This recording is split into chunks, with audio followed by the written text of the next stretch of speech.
నమస్తే, welcome to whistle. నేను మీ స్వాతి.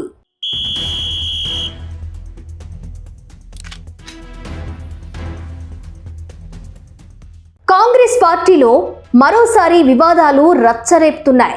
మేడారం జాతర పనులపై మంత్రుల మధ్య వివాదం నడుస్తోంది. తాజాగా ప్రభుత్వం మేడారం పనులను R&Bకి అప్పగిస్తూ ఆదేశాలు జారీ చేసింది. కొన్ని రోజులుగా తెలంగాణలో మంత్రుల మధ్య వివాదాలు నడుస్తున్న విషయం తెలిసిందే. మేడారం జాతర పనుల విషయంలో వివాదం జరుగుతూనే ఉంది.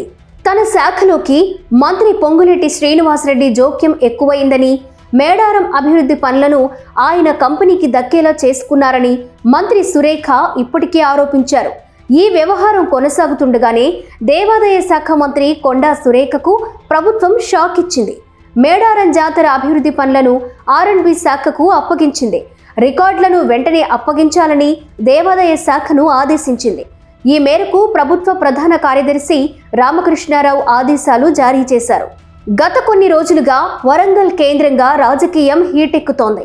మేడారం పనుల విషయంలో జిల్లా ఇన్ఛార్జ్ మంత్రి పొంగులేటి, జిల్లాకు చెందిన మంత్రులు సురేఖ, సీతక్క మధ్య విభేదాలొచ్చాయి.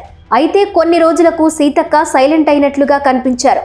కానీ కొండా సురేఖ వర్సెస్ పొంగులేటి మధ్య వివాదం నడుస్తూనే ఉంది. తనకు తెలియకుండా టెండర్లు ఎలా కన్ఫర్మ్ చేస్తారని, పొంగులేటికి చెందిన కంపెనీకి పనులు ఎలా అప్పగిస్తారని ఆమె ప్రశ్నిస్తూనే ఉన్నారు.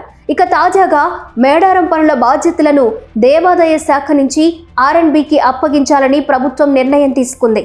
ఈ రచ్చ నడుస్తుండగానే జూబ్లీహిల్స్ ఎంపీ ఎమ్మెల్యే కాలనీలో కొండా సురేఖ నివాసం వద్దకు బుధవారం రాత్రి 4 పోలీసులు వెళ్లారు.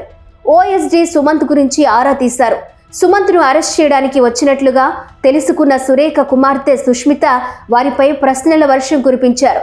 మీరు ఎవరు, ఎందుకు వచ్చారు, ఎవరి కోసం వచ్చారు అని గట్టిగా అడిగారు. సుమంత్ను విధుల నుంచి తప్పించిన తరువాత ఆయన సురేఖ ఇంట్లోనే ఉన్నారని, ఆయనను పట్టుకునేందుకు పోలీసులు వెళ్లినట్లుగా తెలుస్తోంది. అయితే కేసు వివరాలు చెప్పకుండా సుమంత్ను అప్పగించేదే లేదని కొండా సుష్మిత ఖరాఖండిగా చెప్పేశారు. అక్కడ ఉద్రిక్త పరిస్థితుల నేపథ్యంలో మీడియా వచ్చింది. దీంతో ఆ 4 వ్యక్తులు అక్కడి నుంచి వెళ్లిపోయారు. తాము కాంగ్రెస్ ప్రభుత్వంలో ఉన్నామా, లేదంటే వేరే ప్రభుత్వంలో ఉన్నామా అని సుష్మిత ప్రశ్నించారు. కేసు వివరాలు చెప్పకుండా ఎందుకు వెళుతున్నారని మండిపడ్డారు. అసలు పోలీసులు ఎవరిని అరెస్ట్ చేయడానికి వచ్చారని అడిగారు. తమ కుటుంబంపై సీఎం రేవంత్ రెడ్డి, మంత్రి ఉత్తమ్ కుమార్ రెడ్డి, పొంగులేటి శ్రీనివాసరెడ్డి, వేం నరేంద్రరెడ్డి కుట్ర చేస్తున్నారని మంత్రి కొండా సురేఖ కుమార్తె సుష్మిత ఆరోపణలు చేశారు. డెక్కన్ సిమెంట్ కంపెనీకి విషయంలో ఎవరినో బెదిరించారనే ఆరోపణలు ఉన్నాయి. కొండా సురేఖ OSDగా ఉన్న సుమంత్ను ప్రభుత్వం విధుల నుంచి తొలగించింది. డెక్కన్ సిమెంట్ కంపెనీ విషయంలో ఎవరినో బెదిరించారనే ఆరోపణలు ఉన్నాయి.